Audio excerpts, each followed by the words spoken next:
Ian, just your general take on that game first, please. Well, I'll probably start first half. I thought there was nothing kind of in it, to be fair.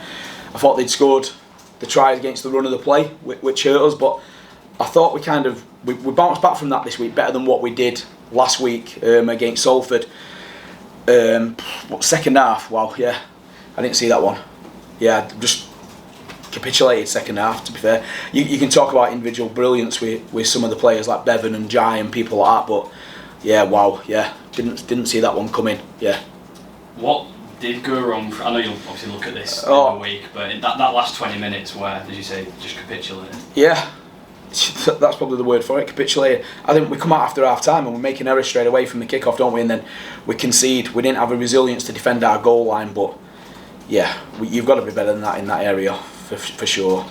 How worrying is that from a general point of view, but also especially given what comes next week? Yeah, which it makes you rethink everything, makes you want to kind of go back to the drawing board and kind of start again there and think about whether you're picking the right team or not. I know we talk about picking the right team, and I know we've not got much choice in certain things that we're doing at this moment in time, but it makes you question a few things and think maybe you need to change something around there, because for the last, that's our worst performance. I'm looking back last week we made too many errors in the first half in good ball, but then second half we started to play a little bit like how we did, and we started to come back into that game, but ultimately we lost it.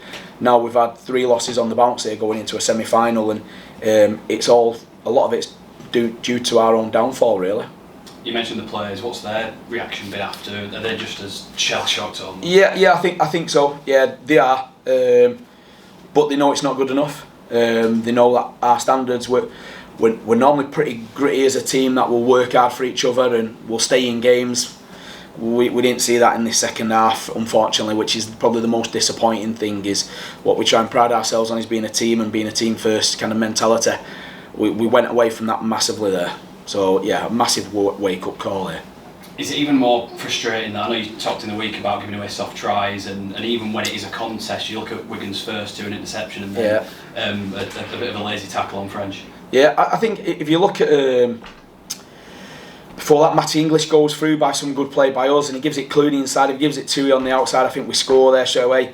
Tui goes through, Bevan chances his arm and gets like an interception.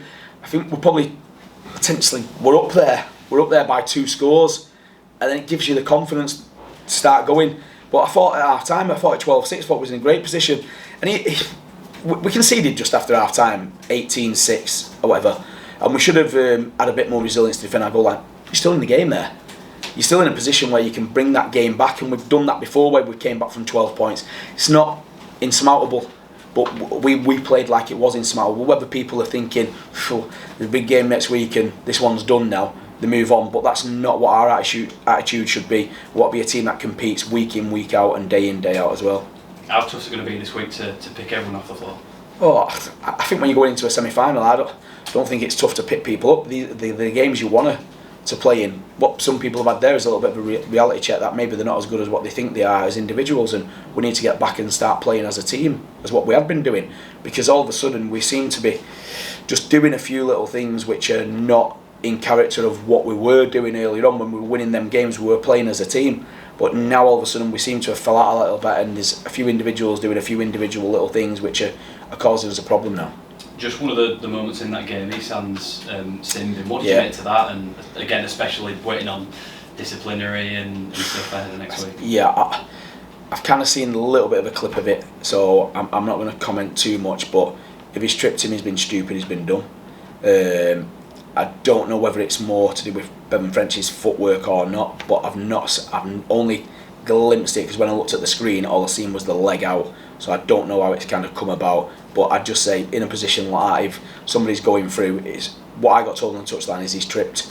So if he has tripped him, well, he's going to pay the ultimate price because he's not going to be in a semi-final team, is he? So. And just injury-wise, finally from me, what are you looking like on that front? I know Harry Wilson came off. Yeah, he's come up. At the moment, we can't get any kind of back rows out there. We brought Sam Hewitt back in today, try and give him a little bit of game time. But you can see, I mean, he's come back early. He's done really well to get back in the position he's in. But he's blown up pretty quick there to be able to go into a semi-final and play 80 minutes. So we'll have to see where he gets into a full week. We've obviously got Jack Murchie. He's not been out as long. Obviously, he's only been out. He's been out 4 weeks. But again, it's when you're playing games and playing at that level, it's tough. So yeah, unfortunately there's probably not much in terms of things that we can manipulate or turn around. Hopefully we should get Hugo back. He had a bit of a bad dead leg today, so hopefully we can get him back. Yeah, but we'll see. We'll see what the makeup is. We'll see by Tuesday. Everyone needs to be training on the field so we get a full week in. Yeah. Were you concerned with the body language towards the end? Obviously it's a hot day, but it can get you on a hot day when you've just done. I think they had 24 sets in the second half. Yeah. We had 10, I think. So when you're doing that much defending, it's kind of get it on. I think you look at Leroy's effort where he saves the try, where he scramble at the back, and there was a good little bit of scramble right at the death by a few individuals. So I won't say it was collective there in terms of the lack of effort, but there's little bits in there. But it's probably accumulation for the amount of work they've had to do defensively by not having the ball for 10 sets and the other team having it for 24. You can't do that in any game. You can't do it in amateur, let alone flipping at this level. Yeah. You touched on it earlier, but have some players played themselves out of the semi-final? I'm not going to react to that. I've kind of learned over time to not react like that, but the way I feel right now, I'd probably change quite a lot. So, but yeah, we'll see.